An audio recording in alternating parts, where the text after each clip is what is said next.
నియోజకవర్గాల్లో 6 కూడా బీఆర్ఎస్ పార్టీకి ఉన్నాయి, ఒక మెదక్ మాత్రమే కాంగ్రెస్ పార్టీ ఖాతాలో ఉంది. కాబట్టి ఏం జరుగుతుంది, మీరు ఎంతవరకు గెలుపు మీద ధీమాగా ఉన్నారు అని?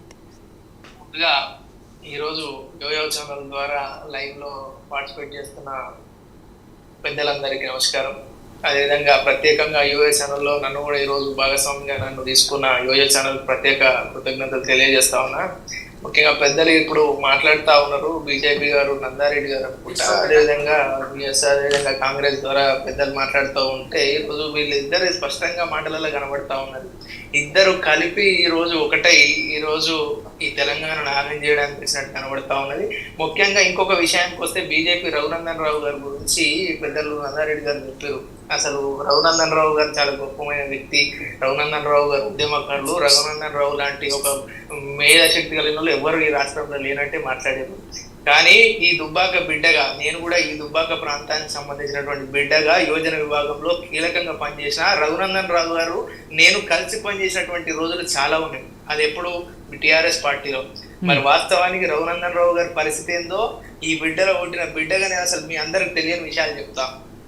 అసలు రఘునందన్ రావు గారి కాన్సెప్ట్ ఏంటంటే, రఘునందన్ రావు గారు మొన్నటి ఏదైతే బై ఎలక్షన్ లో గతంలో ఆల్రెడీ ఏమని చెప్పొచ్చాడు, రఘునందన్ రావు అని నేను దుబ్బాక ఎమ్మెల్యే గెలిచిన మరుక్షణం నుంచి ప్రతి నిరుద్యోగి నెలకు 3,000 ఇస్తా, చేనేత కార్మికులకు బీడీ కార్మికులకు నెలకు 3,000 రూపాయల పెన్షన్ ఇస్తా, రైతులకు ప్రతి పంటకు అవసరమైన ఎరువులు ఉచిత పంపిణీ చేస్తా, నియోజకవర్గంలో ఉచిత కార్పొరేట్ పాఠశాల, కార్పొరేట్ ఆసుపత్రి ఏర్పాటు చేస్తా, ఊడవెల్లి వాగును జీవనదిగా మార్చేందుకు కృషి చేస్తా, ఇలాంటి ఎన్నో కాకమ్మ కథలు చెప్పుకుంటూ, అదేవిధంగా నిరుద్యోగులకు మహిళలకు ప్రతి మండలంలో స్కిల్ డెవలప్మెంట్ సెంటర్లు ఏర్పాటు చేస్తా, స్వయం ఉపాధి పొందాలనుకునే వారికి ఉచితంగా శిక్షణ ఇస్తా, అదేవిధంగా దుబ్బాక పట్టణానికి ఔటర్ రింగ్ రోడ్ చేస్తా, ఇలాంటి కాకమ్మ కథలు చెప్తూ, అదేవిధంగా ఎవరు రాష్ట్ర ప్రభుత్వం సహకరిస్తే కూడా మేము డైరెక్ట్ సెంట్రల్ నుంచి నిధులు తెచ్చి ఈ దుబ్బాక ప్రాంతాన్ని అభివృద్ధి చేస్తా అని దొంగ మాటలు, కళ్ళబొల్లి మాటలు చెప్పి ఆనాడు బై ఎలక్షన్లలో రఘునందన్ రావు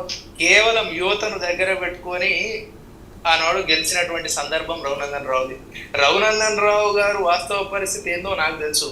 రఘునందన్ రావు గారికి ఈరోజు అడుగుతా ఉన్నా, ఇదే దుబ్బాకకు నువ్వు ఆనాడు గెలిస్తే తన సొంత బిడ్డ అయినటువంటి తన బిడ్డతోని కార్పొరేట్ హాస్పిటల్ పెట్టి దుబ్బాక ప్రాంత ప్రజలకు నువ్వు సేవ చేస్తా అన్నావు కదా, మరి ఏమైంది? కార్పొరేట్ హాస్పిటల్ కాదు, సనత్ నగర్ లా కార్పొరేట్ హాస్పిటల్ పెట్టి 1,000 కోట్ల రూపాయలు దండుకుంటున్నటువంటి వ్యక్తి రఘునందన్ రావు. మరి ఏమైందండి రఘునందన్ రావు గారికి? ఏమైంది? ఈరోజు దుబ్బాక ప్రజలు కనబడతలేరా?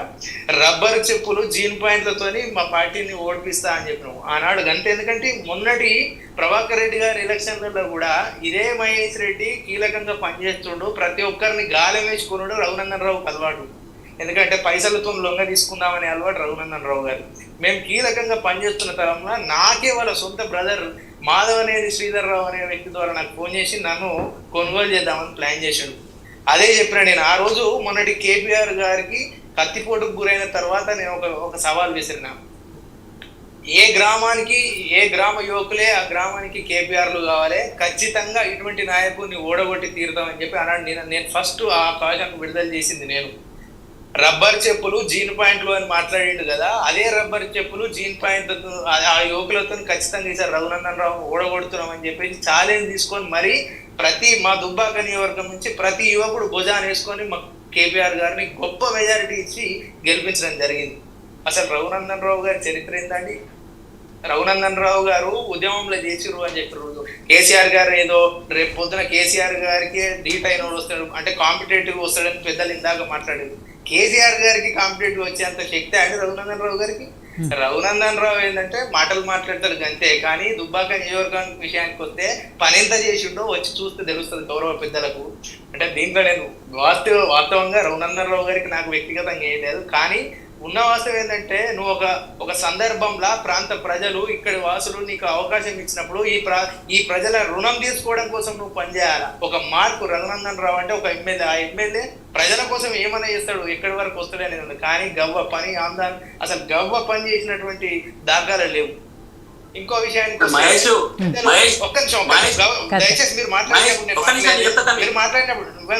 మహేష్ రెడ్డి గారు, ఇక్కడ వెంకట్రామరెడ్డి గారి మీద వచ్చిన విమర్శలో లేకపోతే ఆయనకి టికెట్ ఎందుకు ఇచ్చారు అని అడిగితే మీరు రఘునందన్ గారి మీద విమర్శలు చేస్తున్నారు.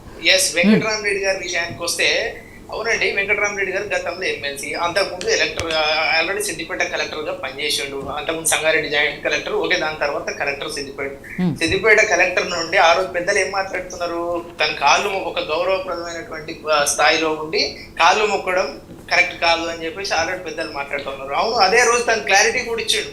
ఈ రాష్ట్రంలో ఎవరు చేయనటువంటి ఈ రాష్ట్రంలో ఒక విజన్ ఉన్న వ్యక్తి కేసీఆర్ ఈ తెలంగాణను అద్భుతంగా అభివృద్ధి పరిచి ఇంత గొప్ప స్థాయిలో చరిత్రలో సిద్దిపేటను ఈ తెలంగాణ రాష్ట్రాన్ని ఒక అంటే ఈ దేశంలో ఒక కీలకంగా చూపించి యావత్ తెలంగాణకు కావచ్చు, యావత్ రాష్ట్రానికి కావచ్చు, యావత్ ప్రపంచానికి కావచ్చు మా తెలంగాణ రాష్ట్రం ఒక అభివృద్ధి చెందినటువంటి రాష్ట్రం. అది కేవలం కేసీఆర్ ద్వారా ఇలా ఎన్నో వేల కుటుంబాలు కావచ్చు. అదేవిధంగా ఇక్కడ ప్రాంతం ఒకప్పుడు ఆంజనేయులు గారు ఒక నిమిషం మాట్లాడివ్వండి.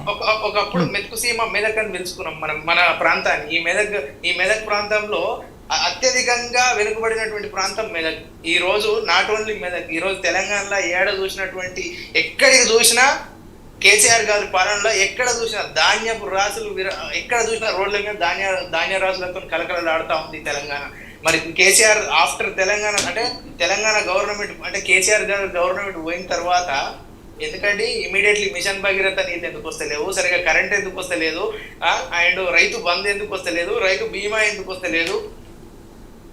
అంతెందుకంటే నేనేమంటా ఆ రోజు కేసీఆర్ గారు చేసినటువంటి సంక్షేమ పథకాలను రేవంత్ రెడ్డి గారు ఎందుకు అమలు చేయలేకపోతున్నారు చెప్పండి. అంటే ఈ ప్రాంతం మీద ప్రేమ ఉండాలి, ఆ ప్రేమ ఉండాలి కేవలం కేసీఆర్ గారికి ప్రేమ ఉన్నది. మహేష్ ఒకటే నిమిషం చెప్తాను, నువ్వు చెప్పు. ఎందుకంటే అమ్మా నేను ఈ సందర్భం ఒకటి విజ్ఞప్తి చేయదలుచుకున్నాను. తమ్ముడు మహేష్ చెప్పిన తర్వాత నాకు అనిపించింది చాలా కష్టపడ్డ టీఆర్ఎస్ వస్తాను. నేను కాదనా, మా తమ్ముడిని నేను ఎప్పుడు కూడా అప్రిషియేట్ చేస్తాను. నేను ఈ వెంకట్రామరెడ్డి అనేది ఈ అని కవిత రఘునందనరావు గారిని ఒకసారి ఆలోచించేద్దాం. ఎందుకంటే కేటీఆర్ కానీ హరీష్ రావు కానీ తర్వాత కేసీఆర్ కానీ వ్యవస్థల ఈ పబ్లిక్ కన్నా త్యాగం ఏం చేయలేదు. తను ఏమంటే తెలంగాణ రావడానికి మనమందరం కలిసి కొట్లాడితే అమ్మ తెలంగాణ ఇస్తేనే తెలంగాణ వచ్చింది. ఆ రోజు సరే నువ్వు తమ్ముడు చిన్నోడు నీకు ఎందుకంటున్నంటే నేను అంత నీతోని నేను తగు పెట్టుకోను. ఎందుకంటున్నంటే నువ్వు ఆలోచించే నేనేమంటున్నా నిజమేందో నిజమైంది. నేను కూటిగా ఏమంటున్నంటే ప్రభాకర్ రెడ్డి గారు ఎంపీగా ఉన్నప్పుడు ఈ ప్రాంతంలో ఏకాన పైసా కూడా ఖర్చు పెట్టలేడు. అన్ని కూడా సిద్దిపేట తర్వాత నీ దుబాకలు కూడా పెట్టలే, నీ దుబాక కూడా పెట్టలే. బహిరంగ చర్చ పెట్టుకుందాము. ప్రభాకర్ రెడ్డి గారు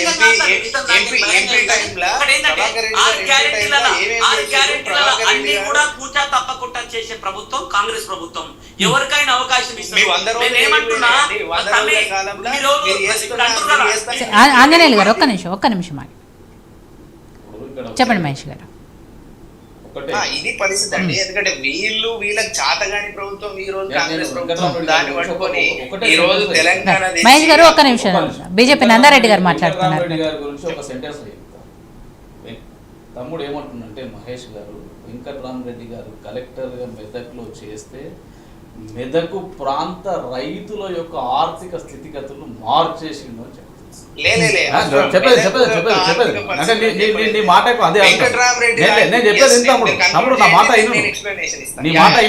నేను మాట విన్నదాన్ని నా మాట నేను ఏమంటున్నానంటే వెంకటరామరెడ్డి కలెక్టర్గా పనిచేసి రాజపుష్ప కంపెనీ పెట్టుకొని 1,00,000 కోట్ల పైచిలకు సంపాదించుకున్నాడు. కానీ మరి ప్రజల రూపురేఖలు ఎందుకు మారలేవు?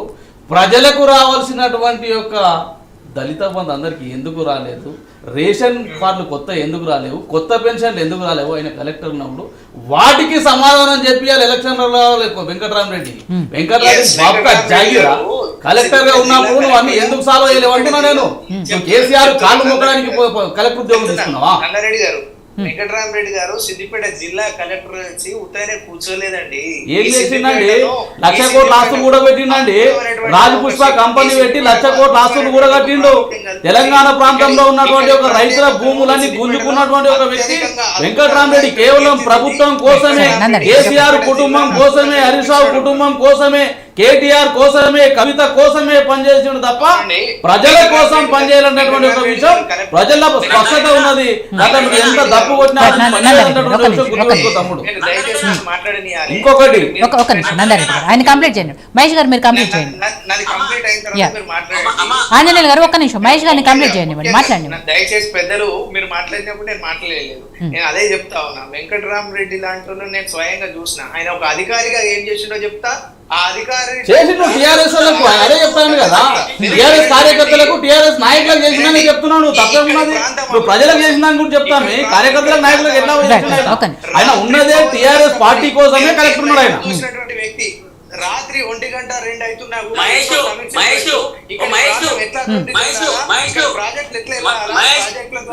ప్రజలు చెప్పండి ఒక్క నిమిషం. నేనేమంటున్నా, వెంకట్రామరెడ్డి అనే వ్యక్తి నీకంటే నీకు తెలియకోసమే, నేను ఒక పేదింటి బిడ్డను, నేను కూడా భూమి పోగొట్టుకున్నాను. భూ నిర్వాహితుల తరఫున తుపాకులు వచ్చి ధర్నా చేసినాం, గజ్వేల్ వచ్చి ధర్నా చేసినాం.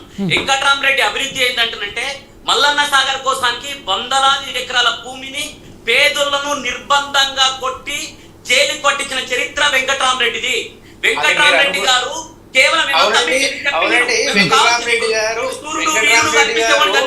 నేనేమంటున్నా మహేష్ తమ్ముడు, నేనేమంటున్నా, నేను ఒకటే అంటున్నా సూటిగా, నీకు కేసీఆర్ దేవుడు కనిపిస్తాడు, నీకు హరీష్ రావు దేవుడు కనిపిస్తాడు, ఇంకా కనిపిస్తాడు. నేనేమంటా, ఈ రాజకీయ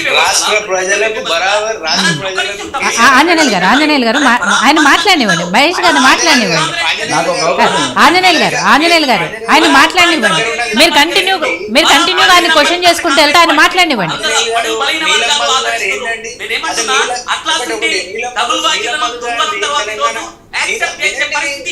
ఆంజనేయులు గారు అదే అంటున్నాను. ఆంజనేయులు గారు మళ్ళీ మాట్లాడదాం, నెక్స్ట్ మీతో మాట్లాడిస్తాను కదా. అవునండి, మీరు అన్నారు ఇప్పటిదాకా మీరు చిన్న వయసు అని. స్వయాన ఇప్పటికి 20 సంవత్సరాలు అయింది నేను టీఆర్ఎస్ పార్టీలో పనిచేయబట్టి. నాకు ప్రతి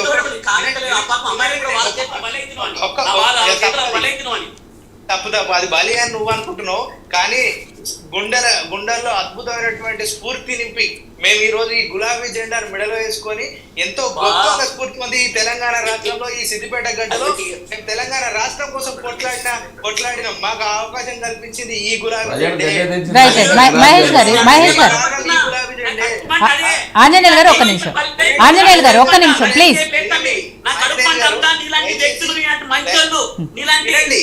నేను అదే అడగబోతున్నాను. ఒక్క నిమిషం ఆంజనేయులు గారు, ఒక్క నిమిషం నందారెడ్డి గారు, ఆంజనేయులు గారు మీరు ఒక్క నిమిషం ఆగండి ప్లీజ్, ఒక్క నిమిషం.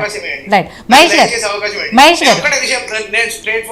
గారు ఒక్క నిమిషం ఆగండి. మీరు రైట్ మహేష్ రెడ్డి గారు ఒక్క నిమిషం. సరే, మీరు రాజకీయంగా మీరు ఎన్ని మాట్లాడుకున్నా నాకు ఇక్కడ ఒక డౌట్. సరే, వెంకటరామరెడ్డి గారు మీ దృష్టిలో సిద్దిపేట జిల్లా వాసులకు, అక్కడ రైతులకు చాలా చేశారు అని చెప్పి అందుకే ఎంపీ టికెట్ ఇచ్చాము అన్నారు. ఒక నిమిషం, ఆయన చేసిన వాటికి మీరు ఎమ్మెల్సీ ఆల్రెడీ ఇచ్చారు. అది సరిపోక మళ్ళీ ఇప్పుడు ఎంపీ అంటే ఇంకా ఎంపీకి ఎవరు లేరా? జస్ట్ ఒక వర్డ్ చెప్పాలి మేడం. ఇక్కడ ఏ అధికారైనా మార్నింగ్ నుండి ఈవినింగ్ వరకు సర్టెన్ టైం వరకు పనిచేసి వెళ్ళిపోతారు. కానీ ఈ సిద్దిపేటలో రాత్రి బావులు చక్క పెట్టుకోవాలి కదా ఆఫీస్ లో ఉండి, ఆయన ఆఫీస్ చక్క పెట్టుకోవాలి కదా అక్కడ ఉండి, టీఆర్ఎస్ కార్యకర్తలకు నాయకులకు గులాంగిం చేయాలి కదా కలెక్టర్ గా ఉండి. దానికోసమే కదా ఆయన అక్కడ ఆగింది. అరే ఏం మాట్లాడతారు తమ్మి, అందరికి తెలుస్తామి. టీఆర్ఎస్ ను ప్రజలు ఓడించినారు తమ్మి, దాన్ని మహేష్ గారు మళ్ళీ మాట్లాడదాం. ఆర్గ్యుమెంట్ చేస్తారు. టీఆర్ఎస్ ను ప్రజలు తిరస్కరించినారు. అది కాగండి మీరు దాని గురించి చూకేందుకు ఇక చెప్పండి మహేష్ గారు, మీరు ఆగండి. మీరు చాలా సేపు మాట్లాడినారు, ఒక 2 నిమిషాలు ఆగండి. టీఆర్ఎస్ ఎట్లా గెలుస్తుంది. పశుపతి ఒక్క నిమిషం ప్లీజ్ దయచేసి. ఆంజనేయులు గారు మీరు మాట్లాడారు, ఒక్క నిమిషం పశుపతి గారితో మాట్లాడారు. సో పశుపతి గారు, ఇక్కడ మెదక్ జిల్లాలో మొత్తం